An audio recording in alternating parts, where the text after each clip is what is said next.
From the CPRE Knowledge Hub and cprehub.org, this is Research Minutes, a deep dive into new and important research in the realm of education. Today, we look at arts education, which for decades has been on the decline in American schools, particularly those serving minority student populations. African American students are now about half as likely, and Latino and Latina students are now about 60% as likely to receive childhood arts education relative to what they were receiving just prior to the 1980s. But a new initiative, launched in Houston in 2013, is attempting to turn back the clock. And the principals were encouraged to really provide a diversity of experiences through the various arts disciplines, so dance, music, theater, and visual arts. And they were also asked to provide various formats of these programs, so before and after school programs, field trip experiences, in-school professional artist performances, and teaching artist residencies. Today, we're speaking with Texas A&M University's Daniel Bowen, who recently led a multi-year study of the initiative to examine its impacts on things like student performance, discipline, compassion, and engagement. Bowen joined CPRE Knowledge Hub managing editor Keith Humiller to discuss his findings and some key takeaways for stakeholders across the country. We live in an era now where policymakers and education are increasingly relying upon empirical education to inform their decisions. I think that this study really helps make the case that the arts do produce meaningful educational impacts that are in addition to the intrinsic benefits that they provide as well. That's right now on Research Minutes.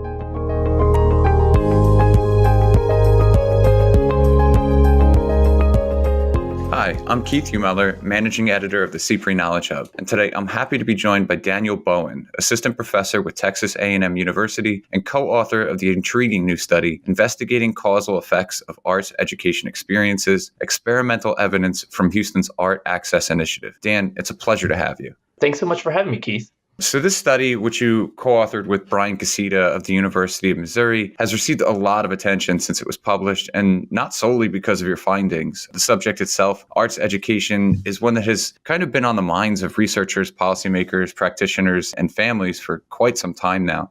So can you give us some background sort of on the transformation of K-12 arts education in the U.S. in recent years, and why you felt this was an important area of inquiry? Certainly. So the National Endowment for the Arts commissioned a study that found the availability of arts in K-12 education has really been in the decline for about the past 30 years or so. A major takeaway from this study was when they actually broke down this trend by student ethnicity. They found that white students actually have not experienced a significant decrease in their arts learning opportunities over this time period, but African American students are now about half as likely, and Latino and Latina students are now about 60% as likely to receive childhood arts education relative to what they were receiving just prior to the 1980s. And what they kind of identify as being the leading culprit for this decline has really been the growing emphasis to standardized test-based accountability. So I think that this is an incredibly important area just because of that trend in and of itself, but also because we tend to believe that the arts provide students with unique opportunities for creativity and self-expression that we don't find in other subject areas. For this reason, as well as several others, I think that the arts are providing valuable educational opportunities that are now being lost as a result of this trend that's been taking place over the past 30 years. However, based on those trends, that I think it's important to mention that there is this arts for art's sake contention that is kind of embedded in that they provide creativity and self-expression, that it doesn't seem to be sufficient in terms of when we say to policymakers, hey, the arts provide creativity and self-expression for students and these things are unique. The fact that we're seeing that decline seems to be a reflection that they're not buying that as being sufficient. So that is really why I think it's critical that we examine the impacts of the arts in terms of what outcomes they provide beyond that. And so the reason why Houston, and specifically the Houston Independent School District, really served as a useful setting for investigating what happens when we boost arts learning opportunities is because the district serves a large population of students who have been losing out on these experiences. As mentioned earlier, these trends have disproportionately affected African American and Latino and Latina students, which is our student populations that the district overwhelmingly serves. Moreover, based on some initial inventories that were collected at the campus level of levels of arts educational resources in the district, They found that in many cases, a lot of these campuses were lacking in resources, but interestingly, that there were administrators who were very eager and enthusiastic to actually provide the experiences. So it was definitely a lack of resources and not a lack of enthusiasm from educators. And finally, Houston serves as a great setting for this particular study because it's such an arts-rich city with numerous cultural institutions and artists who are super passionate about arts education and were willing to partner with schools to provide these experiences for students. So in 2013, Houston, like a number of other urban school districts across the country, launched a school community arts partnership to help address those issues that you were just discussing. Can you walk us through what this initiative is and what it was designed to do?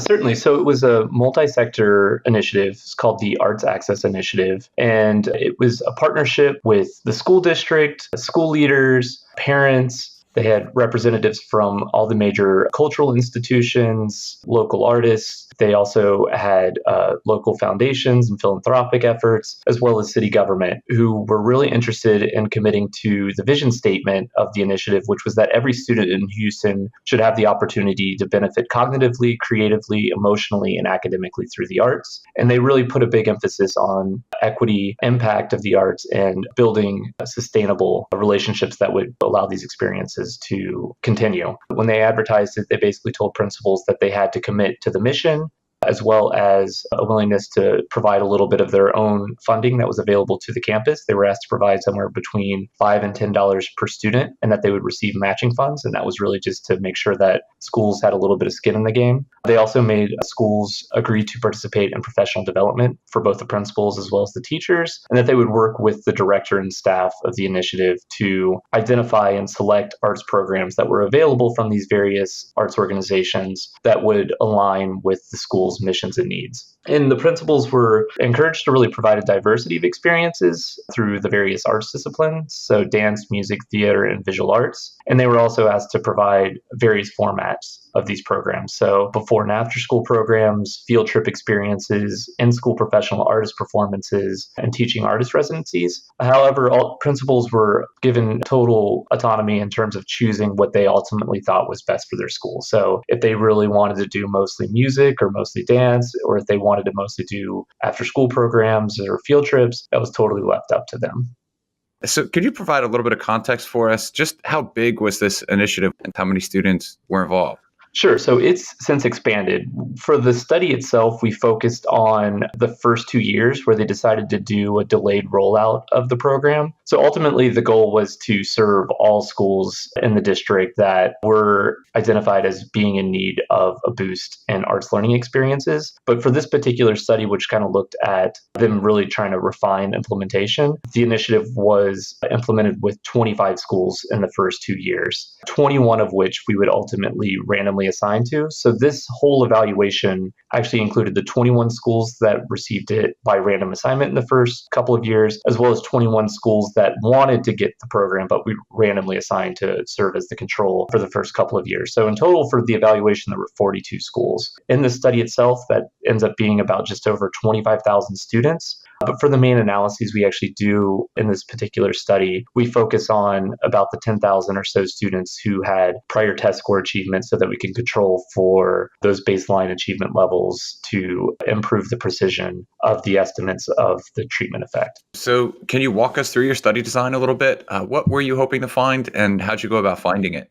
Certainly. So step one was really sitting down with the stakeholders and coming up with a series of questions we wanted to answer. So that was the funders as well as the main implementers, the school district, the arts organizations. Those questions pertain to things such as what were the impacts on students, both in terms of academic achievement as well as things like school engagement and social emotional learning and development. Arts organizations were primarily interested in whether or not this kind of moved the needle in terms of students' levels of interest in the arts. So we also wanted to take a look at that. And then we also wanted to look at whether or not participating in the initiative kind of changed the perspectives of principals in terms of whether they saw new or increased value of the arts in terms of the role and purpose it served in their schools. So that was step one. Step two was then, because the fact that we made the case and we got buy-in to do a randomized control trial, was we took the applicant pool of schools that wanted to participate in the initiative, which ultimately ended up being about like 80 schools. So there was definitely a lot of interest throughout the district to participate in the initiative. We took 42 traditional public schools, elementary and middle school level, and we put a little bit more of an emphasis at the elementary level at this stage. That was just kind of the prerogative of the implementers. And then we found 42 schools that matched up with each other on things like student demographics, baseline arts educational resources, as well as student achievement. And then we paired them up based on those different criteria. And then from there, when we had 21 pairs, we basically flipped a coin to decide which of the schools would be getting it in the first couple of years and which ones would serve as the control, and then ultimately get the opportunity to participate after the 2-year evaluation window. And then from there, we realized that administrative data that the school district was already collecting was not going to be sufficient for answering the broad array of questions that we had. So we also did some original survey data collection where we issued surveys to students, as well as then conducted interviews and focus groups and surveys with principals, as well as leaders at arts organizations as well. And this was a huge endeavor lasting several years. I can imagine. So with no further ado, let's just jump into the results. What did you discover about Houston's Arts Access Initiative? So the first thing we found was that as a result of all these different resources and opportunities that were provided, that schools on average took on 5 additional school community partnerships with various arts organizations throughout the community, and that students ultimately received on average about 10 arts educational experiences throughout the school year. In terms of the impacts, we found some super interesting results. Arts Access Initiative schools saw a significant decrease in terms of the proportion of students who were receiving disciplinary infractions, and that was about a 3.6% decrease. We also found a significant increase in terms of writing achievement, and that was assessed through the state of Texas writing test that they issue out every year to 4th and 7th graders. Interestingly, there we also found that those results were primarily driven by students' improvements in their expository writing, which we think kind of aligns with theory that the arts improve students' abilities and levels of comfort with self-expression.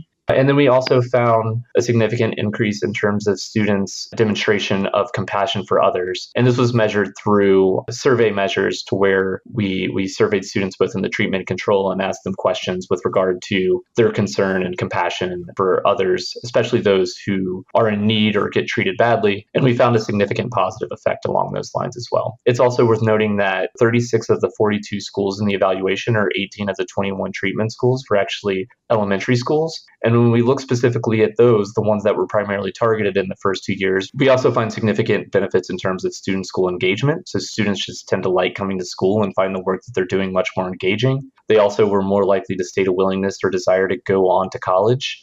They also show increases in what's called, or what we refer to as, arts facilitated empathy, just meaning that students begin to see the arts as a medium for coming to learn and understand about how others think and feel, where better able to put themselves in the shoes of others as a result of engaging with art. So given those results, I mean, they're pretty substantial. What do you think are the implications here, especially in light of the accountability demands and the kinds of curricular trends that we've been seeing in the U.S. in recent years? I think that this study really helps make the case that the arts do produce meaningful educational impacts that are in addition to the intrinsic benefits that they provide as well. I don't think that this is a major surprise to arts education advocates, but I think that this still serves as very critical evidence to help make that case. And we really didn't have much evidence in terms of the benefits of the arts. And so I think that this helps to provide or to fill a critical void. I think another important takeaway here is that in most cases, what we're often relying on to assess the effectiveness of educational outcomes, not just the arts, but in general, is we're often relying on test scores. And we find in this study that there are benefits that go beyond those test scores that we still would contend are education meaningful and valuable. And so I think it would be important for policymakers to take this into account, broaden the types of measures we're looking at, because it's likely that there are many things that are taking place in schools that are not registering with test scores and are potentially viewed as frivolous, which is potentially not fair.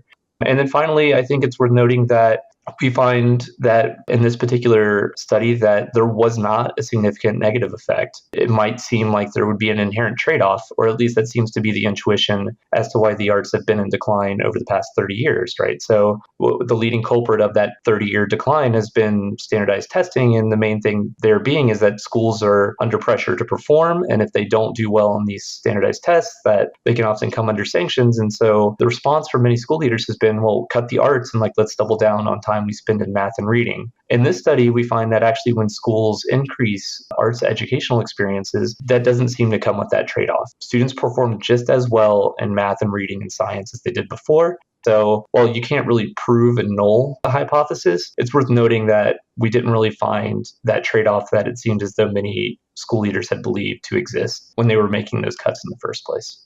That's really interesting. I'm sure there are many listeners out there right now who love the idea of an arts partnership and would like to see similar results in their own district, but maybe they're worried about cost or capacity. Are partnerships like the Arts Access Initiative replicable, or are there other steps that, say, a smaller district or suburban districts can take to expand arts education opportunities in their own communities?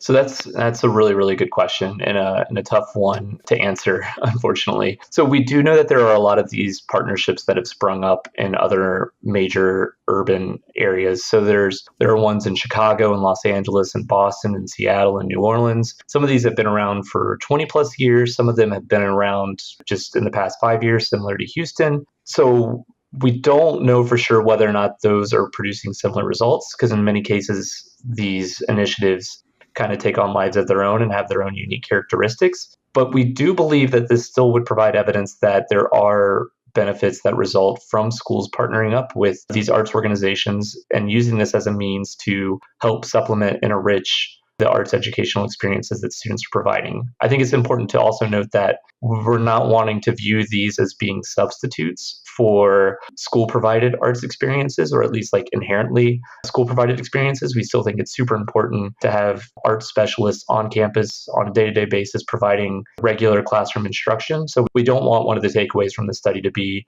oh, schools should just substitute the traditional classroom experience by just solely partnering up with organizations and neighboring artists to provide these experiences. We don't think that that's the right takeaway.